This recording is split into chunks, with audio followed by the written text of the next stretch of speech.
प्रश्न है चक्रवृद्धि ब्याज प्रतिवर्ष संयोजित से 2 वर्षों के बाद पश्चात मिश्र धन 2.25 गुना हो जाता है तो वार्षिक ब्याज की दर क्या है। तो अब देखो यहाँ मिश्र धन गुना हो रहा है तो दर बराबर या 2 वर्षों में हो रहा है तो फिर अंडर रूट लगाना है और यहाँ लिख देंगे मिश्र धन। ठीक है, मिश्र धन लिखेंगे और -1 जो भी मिश्र धन गुना होता है तो यहाँ गुना लिख दो। ठीक है, मिश्र धन गुना कितना हो रहा है और फिर -1 लगा के गुणा 100%। समय 2 वर्ष है तो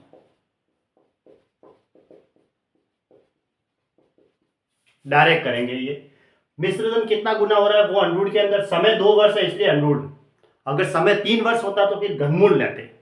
घनमूल का मतलब 3 टुकड़ों में से हम 1 टुकड़ा लेंगे। कैसे, देखो मिश्रधन कितना गुना हो रहा है 2.25 गुना, तो अंडरूट में 2.25 गुना -1 और गुणा में 100 परसेंटेज में आंसर आएंगे।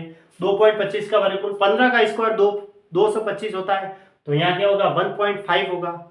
इसका वर्गमूल 1.5 को 1.5 से गुणा करेंगे तो 2 अंकों के बाद दशमलव लग जाएगा, 2 अंकों के बाद दशमलव लग रहा है और 15 को 15 से गुणा करते हैं तो 225 आता है। तो ये हो गया 1.5 -1 गुणा 100 परसेंटेज में। 1.5 में से 1 गया तो 0.5 रहा, 0.5 गुणा 100। अब इसको इससे डायरेक्ट एक जीरो लगा दो, नीचे एक अंक हटा के, एक अंक के बाद दशमलव है तो ये जीरो तो कितना आया 50%। तो 50% इसका आंसर हो गया।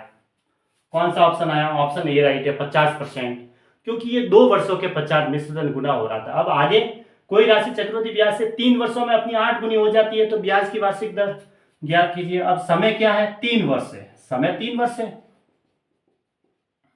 तो दर बराबर क्या होगी।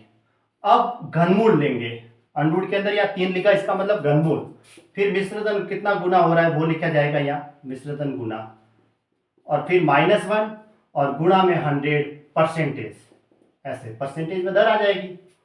अब कितना गुना हो रहा है 8 गुना हो रहा है मिश्रधन तो यहाँ 8 का घनमूल लिया जाएगा। यहाँ 3 लिखा हुआ है अंडरूट के अंदर, ये 8 का घनमूल -1 और गुणा 100% में।